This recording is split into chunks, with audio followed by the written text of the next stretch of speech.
Selamat jumpa untuk kita semua. Semoga selalu dalam keadaan sehat. Kita hendak merenungkan tema kita pada hari ini tentang percaya pada kerahiman ilahi dari buku harian Santa Faustina nomor 50.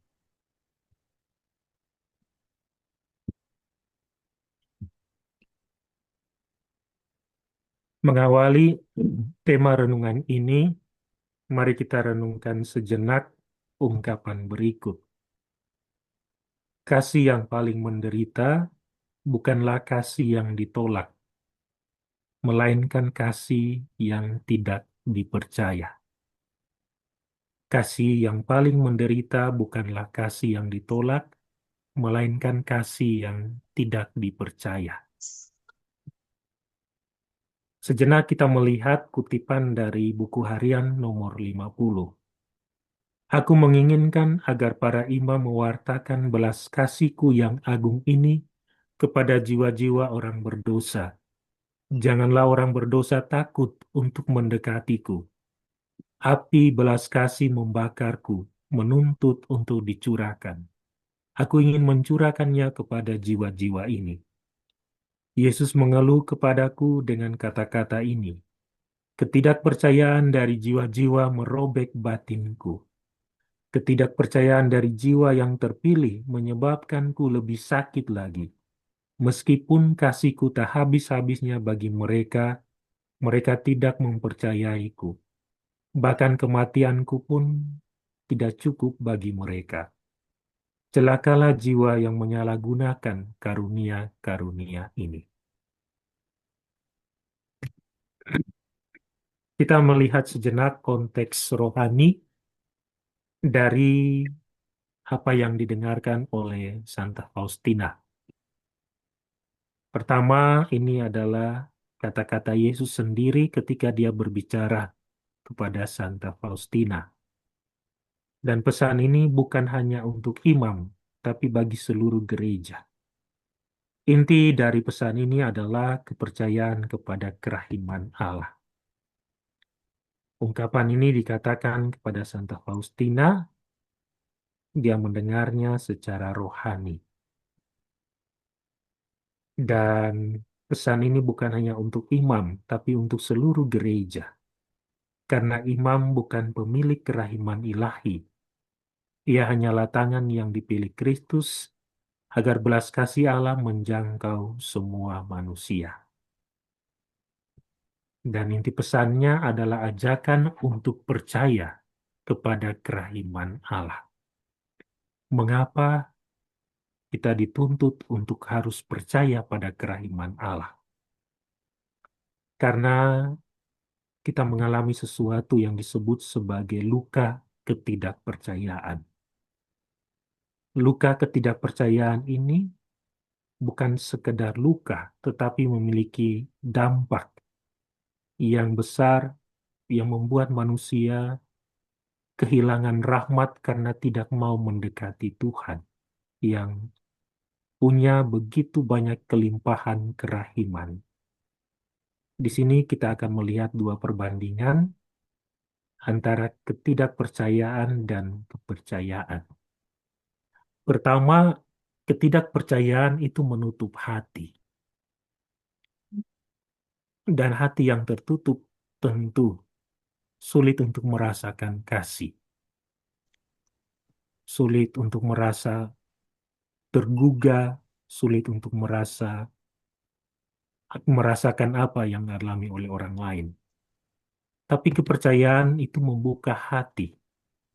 Dan hati yang terbuka juga menerima begitu banyak rahmat yang Tuhan berikan. Ketidakpercayaan itu mengandalkan diri sendiri. Dan kepercayaan justru bersandar pada Tuhan. Di sini ketidakpercayaan bukan dimaksudkan tidak percaya diri, tapi tidak percaya akan kerahiman Tuhan. Sehingga menganggap diri sudah tidak bisa, menganggap Tuhan seakan-akan tidak bisa mengendalikan hidupnya. Dia hanya berjalan dengan pikirannya, dengan kehendaknya, dengan usahanya sendiri. Tapi orang yang percaya, dia bersandar pada Tuhan, sekalipun dia berjuang, dia tetap berusaha, sekalipun situasi, keadaan nampaknya tidak memberi jaminan yang lebih baik. Ketidakpercayaan itu sebenarnya melahirkan ketakutan. Karena orang bersandar pada diri sendiri, tentu dia bersandar pada kelemahan, pada kekurangannya. Sedangkan kepercayaan itu melahirkan kedamaian. Orang yang bersandar pada Tuhan, yang membuka hati, tentu dia akan merasakan kedamaian.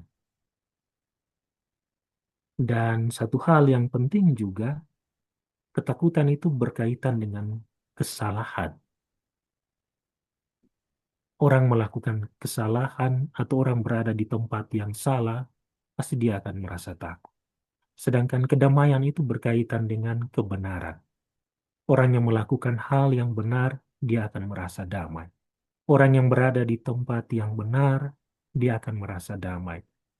Semisal kita pergi ke gereja, kita duduk, kita hening, kita tidak melompat, kita tidak berlari, menyanyi dan sebagainya, tetapi dalam keheningan, dalam diam, ketika perayaan Ekaristi berjalan dan sebagainya, kita sering merasa damai karena berada di tempat yang benar.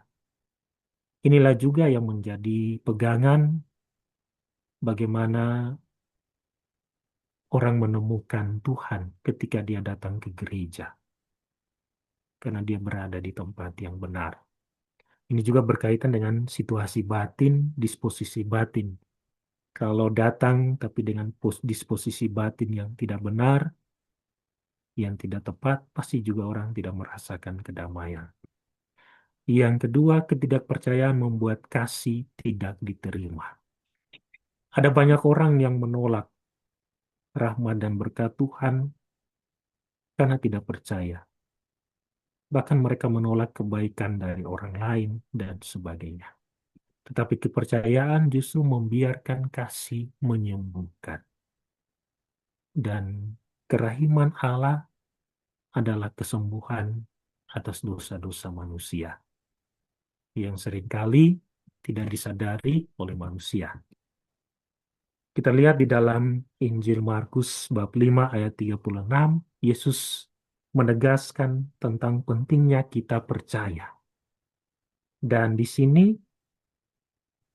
percaya itu bahkan disenandungkan bukan dengan ketidakpercayaan, tapi dengan ketakutan. Karena ketakutan itu seringkali bukan tentang apa yang sudah terjadi, tapi tentang sesuatu yang belum terjadi, tapi dikhawatirkan oleh orang. Orang membayangkan bahwa, oh dia nanti akan seperti ini, saya akan begini, sehingga dia takut dan tidak percaya. Percaya itu sebenarnya kepada Allah berkaitan dengan menyerahkan semua yang akan terjadi dalam hidup kita ke dalam tangan Tuhan. Karena Tuhan Maha Kuasa. Para murid yang setiap hari bersama dengan Yesus, yang melihat sendiri mujizat dia lakukan di depan mata mereka, ternyata masih takut, ternyata masih kurang percaya. Ternyata mereka masih belum bisa memberikan diri mereka kepada Tuhan, mempercayakan diri mereka kepada Tuhan. Karena itu Yesus menegur mereka, jangan takut, percaya saja. Kepercayaan juga menjadi sumber kesembuhan, sumber mujizat kalau kita lihat dalam kitab suci. Sebelum Yesus menyembuhkan orang yang sakit, Yesus selalu bertanya, percayakah engkau? Yesus selalu berkata, imanmu telah menyelamatkanmu. Karena itu, kepercayaan seakan-akan menjadi pintu bagi mujizat. Tuhan ingin berkarya, tetapi dia ingin menunggu apakah kita mau membuka pintu terhadap kemungkinan terjadinya kehendak dia dalam hidup kita. Karena itu, jika ketakutan itu adalah kunci yang menutup pintu, maka percaya adalah kunci yang membuka. Pintu hati kita membuka, membiarkan kehendak Tuhan terjadi dan mujizat itu terjadi dalam hidup kita. Bagian terakhir dari renungan hari ini, kita melihat kutipan dari kalimat berikut. Barangkali dosa terbesar bukan karena kita terlalu jauh dari Tuhan, melainkan karena kita tidak sungguh percaya bahwa kasih-Nya mampu menjangkau kita. Kerahiman Allah tidak pernah berhenti mengalir. Seringkali yang tertutup hanyalah hati kita. Di sini kita juga bisa mengambil kutipan kalimat yang mengatakan begini. Ketika kita menghadapi masalah dan kesulitan, di dalam doa kita, kita sering bilang kepada Tuhan, Tuhan, saya punya masalah yang besar. Dalam keluhan kita, dalam berbagai hal yang kita lakukan, kita berdoa mengeluh kepada Tuhan, tetapi mengatakan bahwa kita punya masalah yang besar.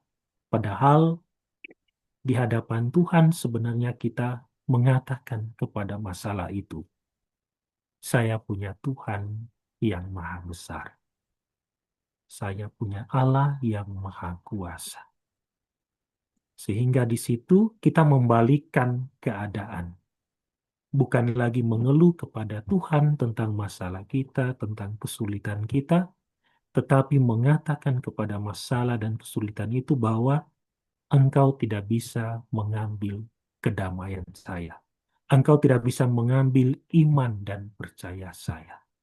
Engkau tidak bisa mengambil harapan dan keyakinan saya. Sekalipun engkau menimpa hidup saya, sekalipun saya menghadapi begitu banyak kesulitan, tetapi saya percaya Tuhan itu lebih besar. Demikian untuk renungan hari ini. Dalam nama Bapa dan Putra dan Roh Kudus. Amin. Marilah kita berdoa. Allah yang Maha Kuasa, kami bersyukur atas berkat-Mu di dalam hidup kami. Engkau telah menyertai kami dengan cinta dan kasih-Mu. Biarlah kami selalu percaya akan kerahiman-Mu dan selalu datang memohon belas kasihan dan cinta-Mu. Doa ini kami sampaikan kepadamu dengan pengantaran Kristus Tuhan kami. Amin. Semoga Tuhan beserta kita, sekarang dan selama-lamanya. kita sekalian, semua mereka yang kita doakan, segala harapan, usaha, dan niat baik kita, senantiasa dilimpahi oleh berkat Allah yang Maha Kuasa, Bapa dan Putra dan Roh Kudus. Amin.